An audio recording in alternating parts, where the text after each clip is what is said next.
Class class 7 lesson number 10। 18वीं शताब्दी में जो नए राज्य उभर कर आए थे उसका हमने कल फर्स्ट पार्ट पढ़ लिया था। अब उसके बाद आगे नए राज्यों का उदय। मुगल सम्राटों की सत्ता के पतन के साथ साथ प्रांतों के सूबेदारों और बड़े जमींदारों ने उपमहाद्वीप के विभिन्न भागों में अपनी शक्ति और मजबूत कर ली थी। जब मुगलों की सत्ता सरदारों को दिखाई दे रही थी कि कमज़ोर होगी, आगे इसका कोई वजूद नहीं रहने वाला है, तो इसका एहसास सूबेदार और बड़े जमींदारों को पहले हो गया था और उन्होंने अपने आप को बहुत मजबूत पोजीशन में खड़ा कर लिया। 18वीं सदी के दौरान मुगल साम्राज्य धीरे धीरे स्वतंत्र होकर कई क्षेत्रीय राज्यों में बिखर गया।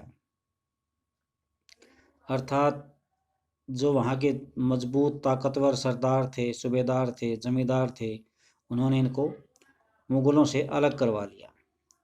मोटे तौर पर 18वीं शताब्दी के राज्यों को हम 3 समूह में बांट सकते हैं: अवध, बंगाल और हैदराबाद।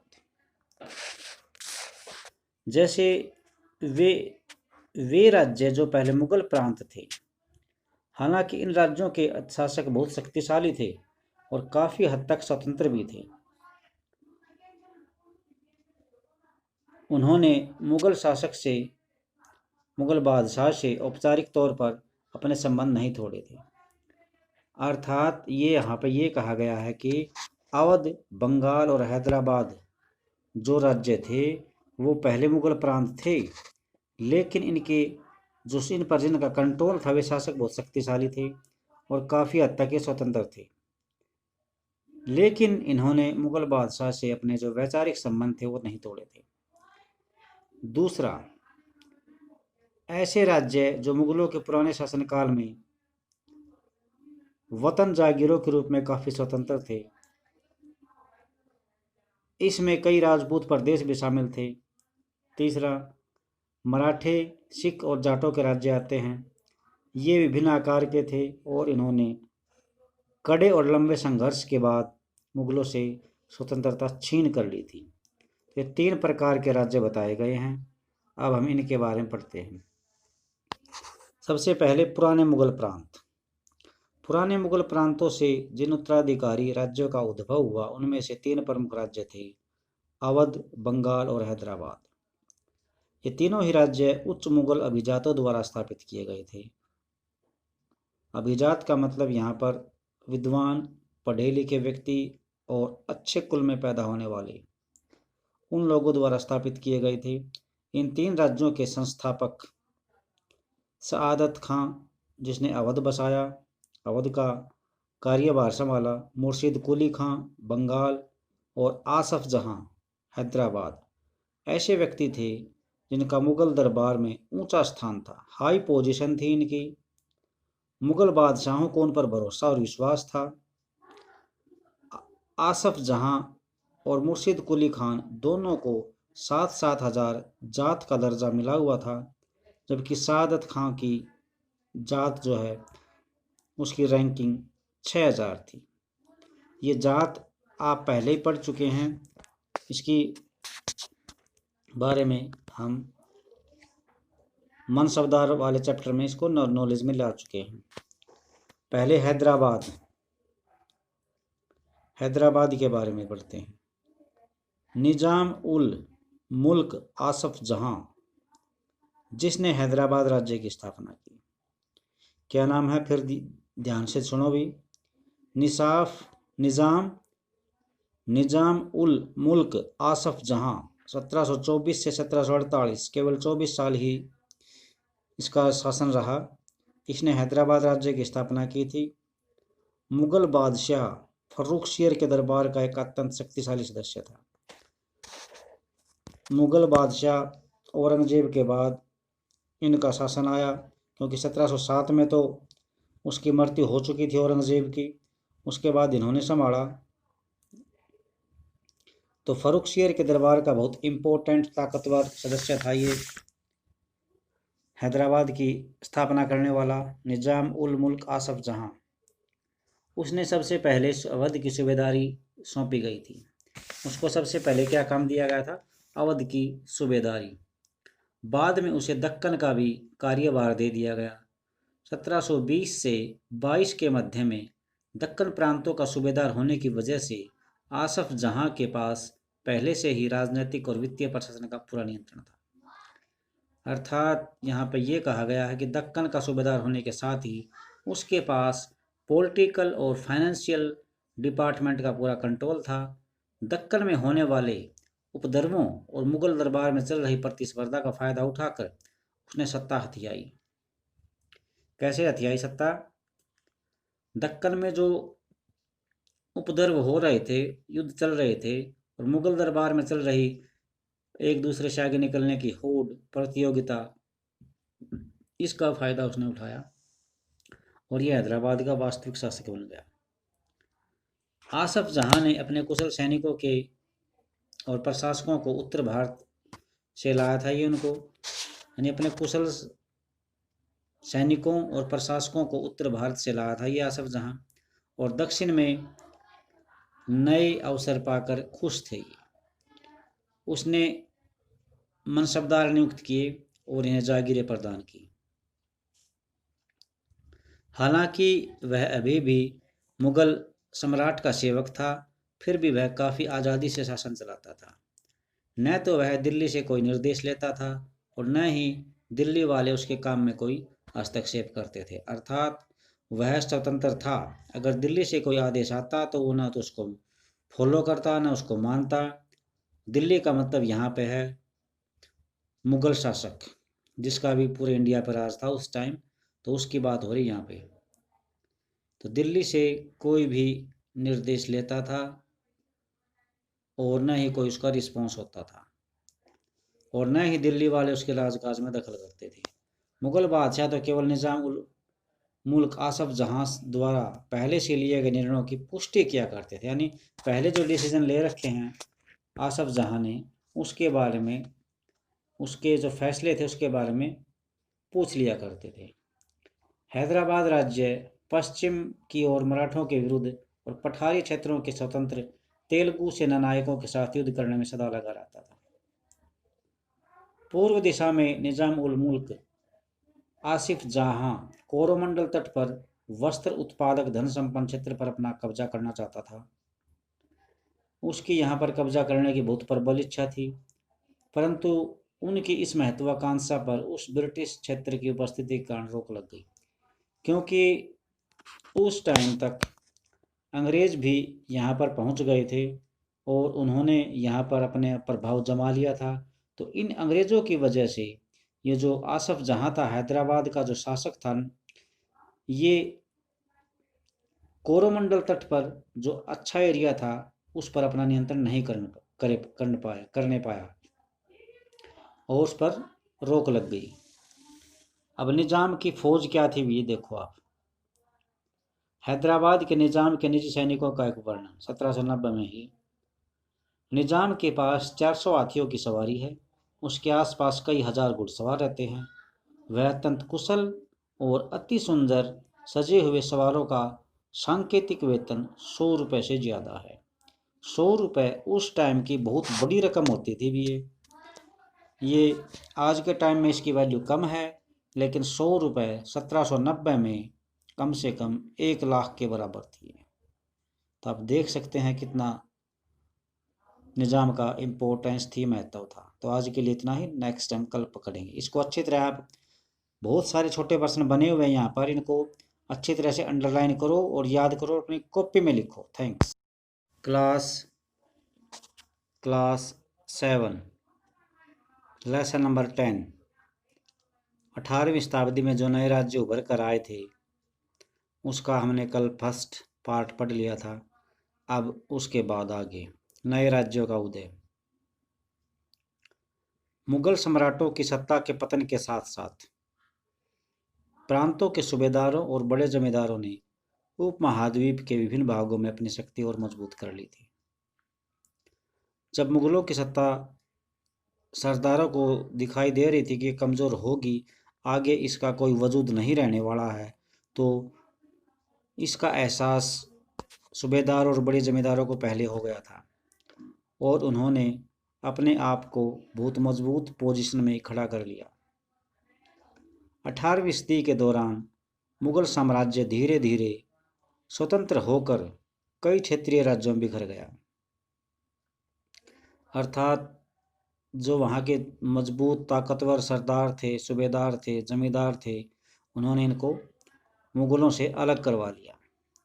मोटे तौर पर 18वीं शताब्दी के राज्यों को हम 3 समूह में बांट सकते हैं: अवध, बंगाल और हैदराबाद।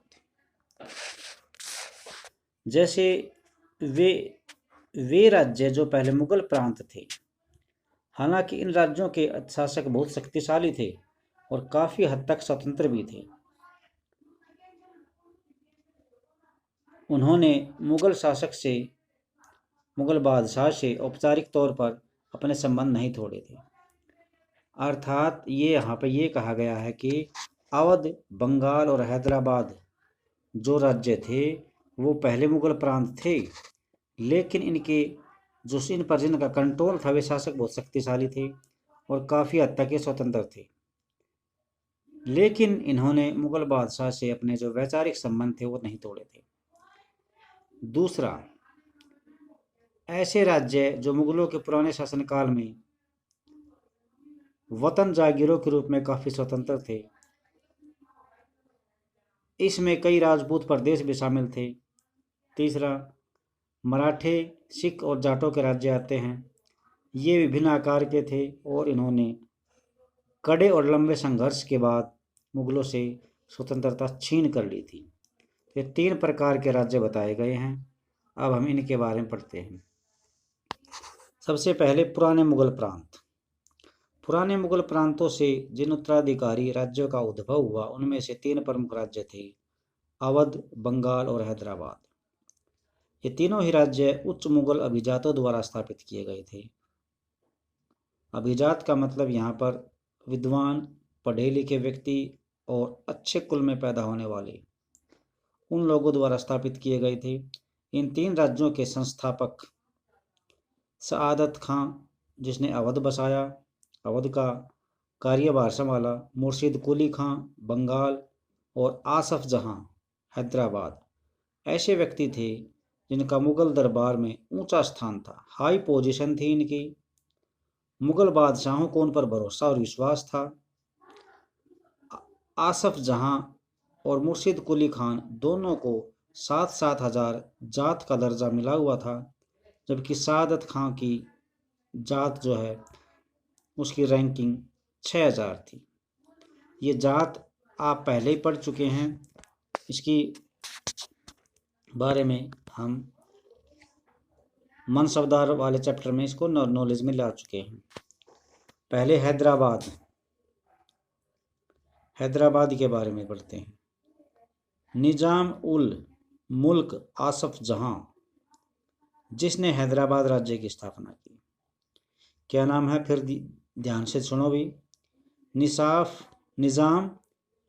निजाम उल मुल्क आसफ जहां 1724 से 1748, केवल 24 साल ही इसका शासन रहा। इसने हैदराबाद राज्य की स्थापना की थी। मुगल बादशाह फर्रुखशियर के दरबार का एक अत्यंत शक्तिशाली सदस्य था।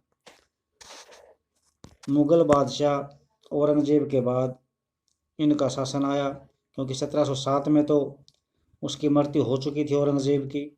उसके बाद इन्होंने संभाला।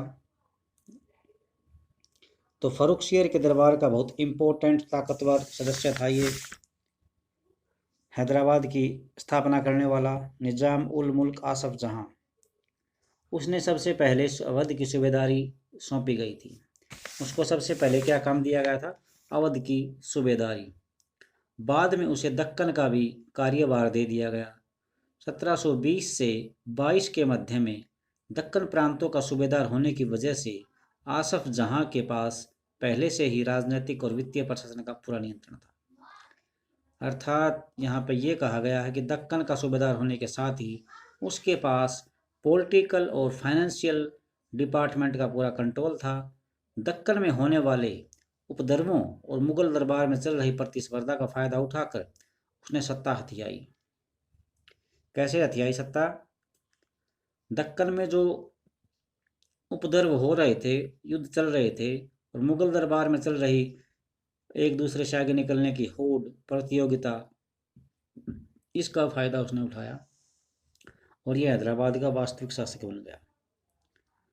आसफ जहां ने अपने कुशल सैनिकों के और प्रशासकों को उत्तर भारत से लाया था। ये उनको यानी अपने कुशल सैनिकों और प्रशासकों को उत्तर भारत से लाया था ये आसफ जहां, और दक्षिण में नए अवसर पाकर खुश थे। उसने मनसबदार नियुक्त किए और इन्हें जागीरें प्रदान की।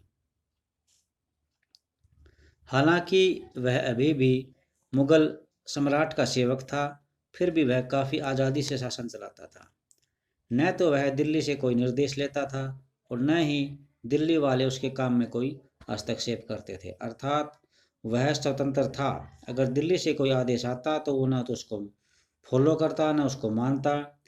दिल्ली का मतलब यहाँ पे है मुगल शासक, जिसका भी पूरे इंडिया पर राज था उस टाइम, तो उसकी बात हो रही यहाँ पे। तो दिल्ली से कोई भी निर्देश लेता था और न ही कोई उसका रिस्पॉन्स होता था, और न ही दिल्ली वाले उसके राजकाज में दखल करते थे। मुगल बादशाह तो केवल निज़ाम उल मुल्क आसफ जहां द्वारा पहले से लिए गए निर्णयों की पुष्टि किया करते थे, यानी पहले जो डिसीजन ले रखे हैं आसफ जहां ने, उसके बारे में, उसके जो फैसले थे उसके बारे में पूछ लिया करते थे। हैदराबाद राज्य पश्चिम की ओर मराठों के विरुद्ध और पठारी क्षेत्रों के स्वतंत्र तेलुगु सेनानायकों के साथ युद्ध करने में सदा लगा रहता था। पूर्व दिशा में निजाम उल मुल्क आसिफ जहां कोरोमंडल तट पर वस्त्र उत्पादक धन संपन्न क्षेत्र पर अपना कब्जा करना चाहता था। उसकी यहाँ पर कब्जा करने की बहुत प्रबल इच्छा थी, परंतु उनकी इस महत्वाकांक्षा पर उस ब्रिटिश क्षेत्र की उपस्थिति के कारण रोक लग गई, क्योंकि उस टाइम तक अंग्रेज भी यहाँ पर पहुँच गए थे और उन्होंने यहाँ पर अपने प्रभाव जमा लिया था। तो इन अंग्रेज़ों की वजह से ये जो आसफ जहाँ था, हैदराबाद का जो शासक था, ये कोरोमंडल तट पर जो अच्छा एरिया था उस पर अपना नियंत्रण नहीं करने पाया और उस पर रोक लग गई। अब निजाम की फौज क्या थी ये देखो आप। हैदराबाद के निजाम के निजी सैनिकों का एक वर्णन 1790 में ही। निजाम के पास 400 हाथियों की सवारी है, उसके आसपास कई हजार घुड़सवार रहते हैं। वह अत्यंत कुशल और अति सुंदर सजे हुए सवारों का सांकेतिक वेतन 100 रुपये से ज़्यादा है। 100 रुपये उस टाइम की बहुत बड़ी रकम होती थी भी। ये आज के टाइम में इसकी वैल्यू कम है, लेकिन 100 रुपये 1790 में कम से कम 1 लाख के बराबर थी। तो आप देख सकते हैं कितना निज़ाम का इम्पोर्टेंस थी, महत्व था। तो आज के लिए इतना ही, नेक्स्ट टाइम कल पकड़ेंगे इसको अच्छी तरह। आप बहुत सारे छोटे प्रश्न बने हुए हैं यहाँ पर, इनको अच्छी तरह से अंडरलाइन करो और याद करो, अपनी कॉपी में लिखो। थैंक्स।